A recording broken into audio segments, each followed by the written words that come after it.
ہم سب دیکھتے ہیں کہ دن کا آغاز ہم رات کو سونے کے بعد جاگنے سے کرتے ہیں. تو اب میں سٹیپ بائی سٹیپ دن کے مختلف کاموں کے بارے میں کچھ باتیں ذکر کروں گی.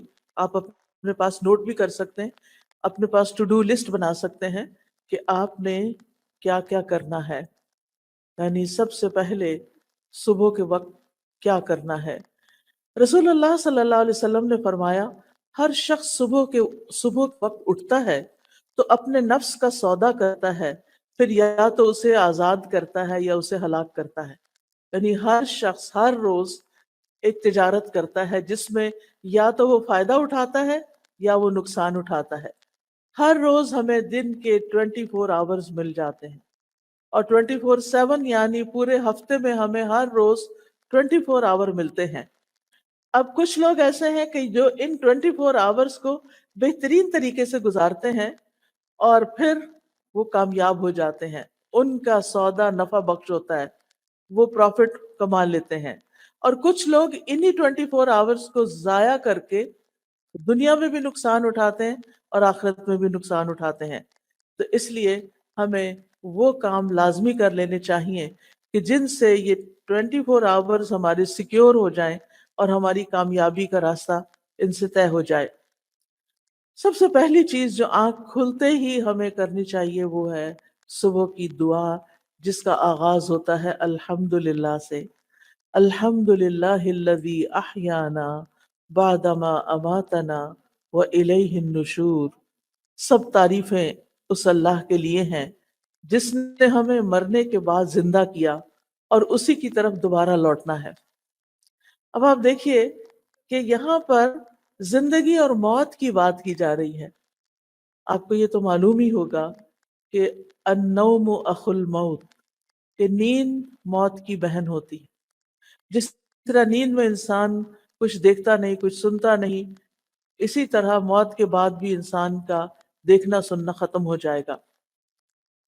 اب آپ دیکھیے کہ انسان کی قرآن مجید سے ہمیں پتہ چلتا ہے کہ ہم جب رات کو سوتے ہیں تو ہماری ایک روح لے لی جاتی ہے. اسی وجہ سے وہ روح آپ دیکھیں کہ جہاں جہاں جاتی ہے، جو جو کچھ دیکھتی ہے، اس کا ایک کنیکشن انسان کے ساتھ بھی ہوتا ہے. تو اسی کی بنا پہ ہم خواب دیکھتے ہیں. اور بعض اوقات وہ انسان جو ہے وہ بہت ساری سفر طے کر رہا ہوتا ہے، جو لوگ دنیا سے گزر چکے ہیں ان سے جا کے مل رہا ہوتا ہے. تو یہ دراصل روحوں کی ملاقات ہوتی ہے. پھر جس شخص کو اللہ تعالیٰ زندگی دیتا ہے، اس کی روح واپس اس کے جسم میں صبح جاگتے ہی لوٹا دی جاتی ہے. اور جن کی موت نیند کے اندر لکھی ہوتی ہے ان کی روح واپس نہیں آتی. اسی لیے آپ نے ضرور یہ سنا ہوگا کہ فلاں شخص سویا تو پھر اٹھا ہی نہیں، کیونکہ اس کی وہ روح جس پر اس کی زندگی کا دار و مدار تھا وہ اس کو واپس نہیں دی گئی. تو یاد رکھیے، ہماری زندگی اور ہماری موت ٹوٹلی اللہ سبحانہ و تعالیٰ کے کنٹرول میں ہے. اس لیے ہر روز جب صبح ہمیں زندگی کا ایک اور دن ملتا ہے تو ہمیں کیا کرنا چاہیے؟ اللہ کا شکر ادا کرنا چاہیے کہ مجھے ایک اور دن مل گیا، اور پھر خوش ہونا چاہیے کہ مجھے اپنی آخرت کی کمائی کے لیے مزید وقت مل گیا ہے. اور یاد رکھیے کہ جب انسان شکر ادا کرتا ہے تو اللہ تعالیٰ کا وعدہ ہے لَإِن شَكَرْتُمْ لَأَزِيدَنَّكُمْ، اگر تم نے شکر ادا کیا تو میں تمہیں اور زیادہ عطا کروں گا. جو بندہ شکر گزار ہوتا ہے، گریٹفل ہوتا ہے، اس کی نعمتوں میں اضافہ ہوتا چلا جاتا ہے. پھر آپ دیکھیے کہ ہم عام طور پر بھی اللہ سبحانہ تعالیٰ کی اللہ کی تعریف کیوں کریں؟ ہم دیکھتے ہیں کہ قرآن مجید سے ہمیں پتہ چلتا ہے کہ کائنات کی ہر چیز اللہ کی تسبیح بیان کر رہی ہے. اگر یہ پہاڑ اور یہ درخت اور یہ پھول اور پھل اور یہ پتے اور یہ تمام چیزیں اللہ کی تسبیح کرتی ہیں تو پھر ہم پیچھے کیوں رہیں؟ ہمیں تو اللہ تعالیٰ نے افضل المخلوقات بنایا ہے، باقی چیزوں کو ہمارے لیے بنایا ہے.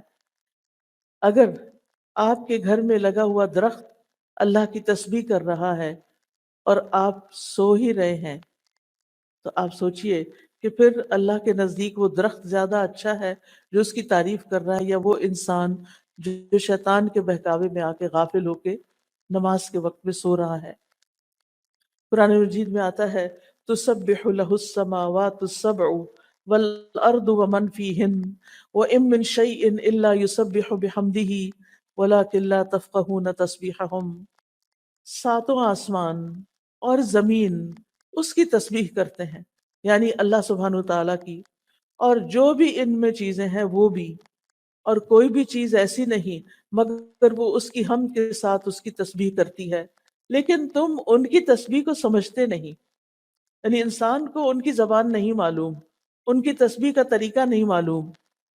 بے شک وہ ہمیشہ سے بردبار نہایت بخشنے والا ہے، یعنی اللہ رب العزت انسانوں کو معاف کر دیتا ہے کہ جس وقت ساری کائنات اللہ کی حمد بیان کر رہی ہوتی ہے، سارے فرشتے اللہ تعالیٰ کی عبادت میں لگے ہوئے ہوتے ہیں، وہاں ایک انسان جس کو اختیار دیا گیا، جس کو اللہ تعالیٰ نے چوائس دے دی ہے، وہ اپنی چوائس سے اللہ کی عبادت کرے تو ساری مخلوق سے افضل ہو جاتا ہے، اور جب وہ اللہ کی دی ہوئی اس آزادی سے فائدہ نہیں اٹھاتا اور اللہ کی نافرمانی کرتا ہے تو ساری مخلوقات سے زیادہ نچلا ہو جاتا ہے۔ ثم رددناہ اسفل سافلین، اسفل سافل، سافل کہتے ہیں نیچے گرنے والے کو، اور اسفل جو سب سے نیچے جا گرے۔ جب ساری کائنات اللہ کا ذکر کرے گی اور انسان نہیں کرے گا تو انسان تو پیچھے رہ جائے گا نا، اس کو تو عزت اسی میں ملے گی کہ وہ اپنی چوائس سے یہ سب کچھ کرے۔ نبی صلی اللہ علیہ وسلم نے فرمایا قیامت کے دن اللہ تعالیٰ کے سب سے افضل بندے وہ ہوں گے جو کثرت سے اللہ کی تعریف کرنے والے ہیں۔ تو اس لیے جو نعمت بھی آپ کو ملے اس پر الحمدللہ ضرور کہیے۔ حدیث میں آتا ہے الحمدللہ کہنا میزان کو نیکیوں سے بھر دیتا ہے۔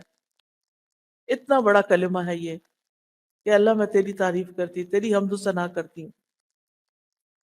پھر اسی طرح اگر انسان پانی کا ایک گھونٹ بھی پیتا ہے، ایک گھونٹ، اور اس کے بعد الحمدللہ کہتا ہے تو اللہ تعالیٰ اس بندے سے راضی ہو جاتا ہے۔ اب آپ صبح کے وقت اٹھ گئے، صبح کے وقت اٹھ کر آپ نے دعا پڑھی، زندگی ملنے پر اللہ کا شکر ادا کیا۔ اب اس شکر کا عملی طریقہ کیا ہے کہ آپ نماز فجر ادا کریں۔ تو اٹھنے کے بعد پہلا کام نماز فجر ادا کرنا ہے، کیونکہ سورج نکلنے کے ساتھ ہی نماز فجر کا وقت چلا جاتا ہے، تو اس کو with in time, with in limits ہمیں ادا کرنا ہوتا ہے۔ فجر کی نماز جو ہے یہ عمل کی پہلی بنیاد ہے۔ اس وقت آپ نے ثابت کر دیا کہ آپ اللہ کے بندے ہیں یا اپنے نفس کے بندے ہیں۔ جو نفس کے بندے ہوتے ہیں وہ اپنی مرضی کے کام کرتے ہیں اٹھ کے، اور جو اللہ کے بندے ہوتے ہیں، جو اللہ کی عبادت گزار ہوتے ہیں، وہ پہلا کام کیا کرتے ہیں؟ نماز ادا کرتے ہیں۔ رسول اللہ صلی اللہ علیہ وسلم نے فرمایا اللہ نے بندوں پر 5 نمازیں فرض کی ہیں، جس نے انہیں ادا کیا اور ان کا حق ہلکا سمجھتے ہوئے ان میں سے کچھ کیا تو اللہ کا اس کے لیے قیامت کے دن کے لیے یہ وعدہ ہے کہ اس کو جنت میں ضرور داخل فرمائے، اور جس نے ان نمازوں کیا مگر ان کا حق ہلکا سمجھتے ہوئے ان میں سے کچھ ضائع کر دیا تو اللہ کا اس عہد نہیں، وہ چاہے تو عذاب دے اور چاہے تو معاف فرما دے۔ لہذا نماز کو معمولی چیز نہیں سمجھنا چاہیے۔ اللہ سبحانہ تعالیٰ صبح کے بعد اور عصر کی نماز کے بعد فرشتوں سے بندوں کا حال پوچھتے ہیں کہ جب تم گئے تھے، یہ تو آپ کو معلوم ہے نا ہمارے دائیں بائیں کرامن کاتبین ہیں، 2 فرشتے ہیں، ان کی ڈیوٹی 24 آور کی نہیں ہوتی، ان کی ڈیوٹی 12 آور ہوتی ہے، اور یہ فجر اور اپنی ڈیوٹی تبدیل کر دیتے ہیں۔ جو فجر کے وقت آتے ہیں وہ عصر کے وقت تک ہم نے جو کچھ کیا ہوتا ہے وہ سارا لکھ کر واپس لے جاتے ہیں، اور وہاں سے نیکسٹ فریش فرشتے آ جاتے ہیں جو اگلے وقت کے لیے پوری رات کے لیے ہمارے اعمال لکھتے ہیں، اور پھر وہ فجر کے وقت واپس جاتے ہیں اور نئے فرشتے فجر کے وقت ہمارے پاس آ جاتے ہیں۔ جب یہ واپس جانتے ہیں تو اللہ تعالیٰ خود ان سے پوچھتے ہیں کہ تم نے بندوں کو کس حال میں چھوڑا، وہ کہتے ہیں ہم نے اس حال میں چھوڑا کہ وہ نماز پڑھ رہے تھے، اور اس حال میں ان کے پاس پہنچے کہ وہ نماز پڑھ رہے تھے۔ تو جو شخص فجر اور عصر کی نماز کا اہتمام کرتا ہے، اس کی ڈیلی رپورٹ اللہ سبحانہ وتعالیٰ کے پاس بہت بہترین جاتی ہے کہ وہ نماز پڑھ رہے تھے۔ پھر قیامت کے دن سب سے پہلا سوال بھی کس کے بارے میں ہوگا؟ نماز کے بارے میں۔ اگر نماز درست ہوئی تو ساری چیزیں ٹھیک ہو جائیں گی، اور اگر نماز درست نہیں تو سارے اعمال میں بگاڑ آ جائے گا۔ صلی اللہ علیہ وسلم نے فرمایا وہ آدمی ہرگز آگ میں نہیں جائے گا جس نے سورج نکلنے سے پہلے، غروب ہونے سے پہلے نماز پڑھی، یعنی فجر اور عصر کی نماز پڑھی۔ اور نماز پڑھنے سے اللہ تعالیٰ بندے کے رزق کا وعدہ بھی کرتے ہیں۔ فرمایا وَأْمُرْ أَهْلَكَ بِالصَّلَاةِ وَاصْطَبِرْ عَلَيْهَا لَا نَسْأَلُكَ رِزْقًا نَحْنُ نَرْزُقُكَ، اور اپنے گھر والوں کو نماز کا حکم دیجئے اور اس پر خوب پاک کار بند رہیے۔ ہم تم سے کسی رزق کا مطالبہ نہیں کرتے، ہم ہی تمہیں رزق دیں گے۔ تو اس سے یہ پتہ چلتا ہے کہ جو شخص اپنی عبادت صحیح طور پر کرتا ہے، اللہ سبحانہ وتعالیٰ اس کو تنہا نہیں چھوڑتا۔ نماز سے انسان کے گھر میں برکت آتی ہے، اس لیے خود بھی نماز ادا کرنی چاہیے اور گھر والوں کو بھی اس کا حکم دینا چاہیے۔ فجر کی سنتوں کو کبھی نہ چھوڑیں۔ صلی اللہ علیہ وسلم نے فرمایا فجر سے پہلے کی 2 رکعتیں دنیا اور جو کچھ اس میں ہے اس سے بہتر ہے۔ فجر کی سنتیں بہتر کس سے؟ پوری دنیا سے۔ اگر آپ کو پوری دنیا بھی مل جائے تو بھی وہ کم ہے بنسبت اس کے کہ آپ 2 رکعت نماز سنت ادا کریں، اور اگر سنت کا اتنا بڑا اجر ہے تو پھر فرض کا کیا ہوگا؟ یاد رکھیے فجر کے وقت سنت ہے، فجر کے وقت سونا درست نہیں۔ نبی صلی اللہ علیہ وسلم نے فرمایا ایک آدمی جو رات سے لے کر صبح تک سوتا رہا، آپ نے اس کے بارے میں فرمایا یہ وہ شخص ہے جس کے کان میں شیطان نے پیشاب کر دیا تھا۔ شیطان بھی ہم نے نہیں دیکھا اور اس کا پیشاب بھی نہیں دیکھا، لیکن نبی صلی اللہ علیہ وسلم نے فرمایا ہے تو بات درست، کیونکہ آپ صادق اور امین تھے۔ یہ بات تو ہم سب جانتے ہیں، سبھی مانتے ہیں۔ مراد اس سے یہ ہے کہ اس شخص کے اوپر خوب نحوست طاری ہوگی، اسی لیے آپ لیٹ اٹھتے ہیں، نماز نہیں ادا کرتے، اللہ کا ذکر نہیں کرتے، آپ کی طبیعت سارا دن بوجھل رہتی ہے۔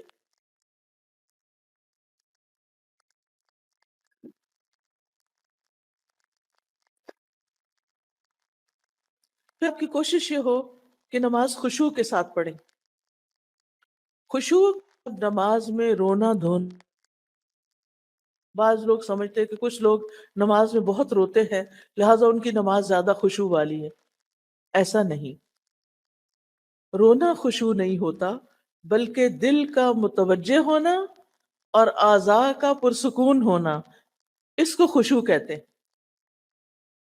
اگر ہو سکے تو یہ ڈور کھول دیں کہ تھوڑا سٹفی ہو رہا ہے تاکہ فریش ایئر اندر آتی رہے۔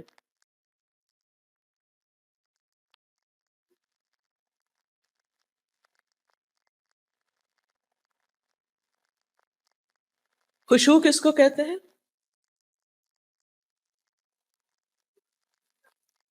جی ہاں، دل کا متوجہ ہونا اور اعضاء کا پرسکون ہونا، یعنی نماز میں ہمیں ہلنا نہیں چاہیے، دائیں بائیں نہیں ہونا چاہیے، ایسے بھی جھوم جھوم کے بھی نماز نہیں پڑھنی چاہیے۔ نماز میں سٹل بالکل ساکت کھڑے ہونا چاہیے کہ اگر کوئی پرندہ بھی آ کے بیٹھ جائے تو وہ بیٹھا رہے کہ یہ شخص شاید یہ کوئی پول ہے یا کچھ اور ہے۔ اور اس بات کا خیال رکھنا کہ میں اللہ کے سامنے کھڑی ہوں، اس سے خشوع آتا ہے۔ بہت سے لوگ یہ کوشچن کرتے ہیں نماز میں کیسے آئیں؟ بس یہ سوچ لیں نماز پڑھنے سے پہلے کہ میں اللہ سبحانہ و تعالیٰ کے سامنے کھڑی ہوں، پھر اپنے رب سے سرگوشیاں کریں، چپ کے باتیں کریں، یعنی نماز کے الفاظ ادا کریں۔ خشوع کے بغیر نماز ایسے ہی ہے جیسے روح کے بغیر جسم. خشوع نماز کی روح ہے. اور کامیاب ہونے والے مومنوں کی صفت یہ ہے قد افلح المؤمنون الذین هم فی صلاتهم خاشعون. یقیناً فلاح پا گئے وہ مومن جو اپنی نمازوں میں خشوع اختیار کرتے ہیں. رسول اللہ صلی اللہ علیہ وسلم نے فرمایا جب کوئی شخص نماز پڑھتا ہے تو وہ اپنے رب تبارک و تعالیٰ سے سرگوشی کرتا ہے. چنانچہ اسے معلوم ہونا چاہیے کہ وہ اپنے رب سے کیا سرگوشی کر رہا ہے. لہذا جب آپ نماز میں ہوں تو کھڑے بھی بہت خاموشی یعنی بہت سکون کے ساتھ کھڑے ہوں. رکوع میں جائیں تو ٹک جائیں پھر کھڑے ہوں. سجدے میں جائیں تو ماتھا اور ناک آپ کا زمین پر ٹک جائے اور تسبیحات پڑھیں. ہر ہڈی اپنے جوڑ پر آ جائے اور پھر آپ سیدھے کھڑے ہوں. یعنی یہ نہیں کہ آپ رکوع میں گئے ہیں ایسے جلدی سے نیچے ہوئے پھر کھڑے ہو گئے پھر جلدی سے سجدہ. کئی لوگ تو دونوں سجدے بس ایک ہی دفعہ سر رکھ کے 2 دفعہ مار کے اٹھ جاتے ہیں. یہ تو سجدہ نہیں ہوتا. ہم اللہ کے سامنے کھڑے. نماز میں یہ سوچ ہمارے اوپر چھائی رہے غالب رہے کہ میں اللہ کے سامنے ہوں, میرا رب مجھے دیکھ رہا ہے. اور اجر کو بھی سامنے رکھے. نبی صلی اللہ علیہ وسلم نے فرمایا تم جب بھی کوئی سجدہ کرتے ہو تو اللہ اس سجدے کی وجہ سے تمہارا ایک درجہ بڑھا دیتا ہے. ہر سجدے کی وجہ سے ایک درجہ بڑھ جاتا ہے اور اسی کے ذریعے تمہاری ایک خطا بھی مٹا دیتا ہے.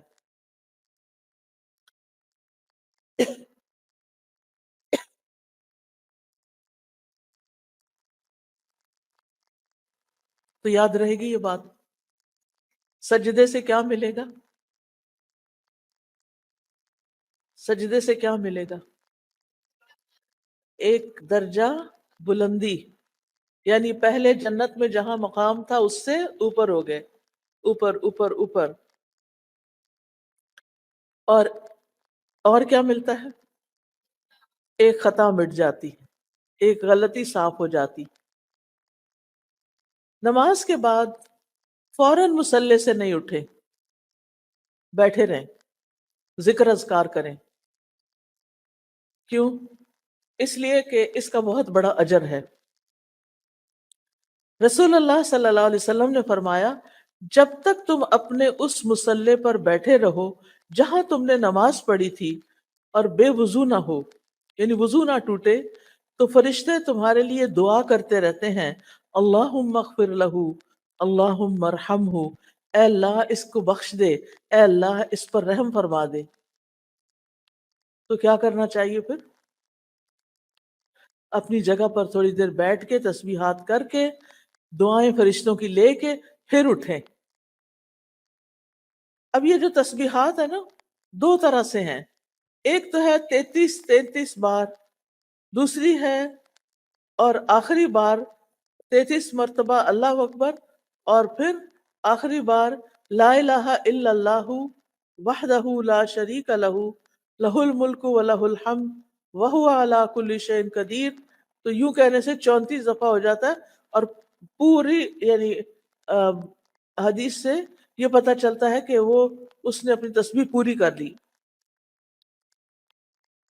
اب آپ دیکھیے کہ اگر آپ کے پاس وقت نہیں اور آپ کو جلدی کسی کام سے جانا ہے تو پھر آپ کتنی دفعہ پڑھ لیں؟ 10 دفعہ. کیا پڑھیں گے؟ کیسے پڑھیں گے؟ سبحان اللہ سبحان اللہ 2 دفعہ چھوٹی انگلی کو پریس کریں گے, یا چھوٹی انگلی جو ہے وہ آپ کے انگوٹھے کے ساتھ لگے گی, ٹھیک ہے؟ تو آپ کو نمبر یاد رہے گا سبحان اللہ سبحان اللہ سبحان اللہ سبحان اللہ سبحان اللہ سبحان اللہ سبحان اللہ سبحان اللہ, اور پھر سبحان اللہ سبحان اللہ, پورے 10 ہو گئے. تو 10 بار تینوں تسبیحات پڑھ لیں. 10 بار سبحان اللہ, 10 بار الحمدللہ, اور 10 بار اللہ اکبر. اس کے بارے میں آپ صلی اللہ علیہ وسلم نے فرمایا دو خصلتیں یا دو عادتیں ایسی ہیں کہ اگر کوئی مسلمان بندہ ان کی پابندی کر لے تو جنت میں داخل ہوگا، اور وہ بہت آسان ہے، مگر ان پر عمل کرنے والے بہت کم ہیں۔ ہر نماز کے بعد 10 مرتبہ سبحان اللہ، 10 مرتبہ الحمدللہ اور 10 مرتبہ اللہ اکبر کہے تو زبان کی ادائیگی کے اعتبار سے 150 بار ہے، اور مجموعی طور پر پانچوں نمازوں کے بعد جو عمل ترازو میں رکھا جائے تو 1500 ہے۔ کتنا اللہ سبحانہ تعالیٰ نے اجر لکھا ہے آپ کے لیے۔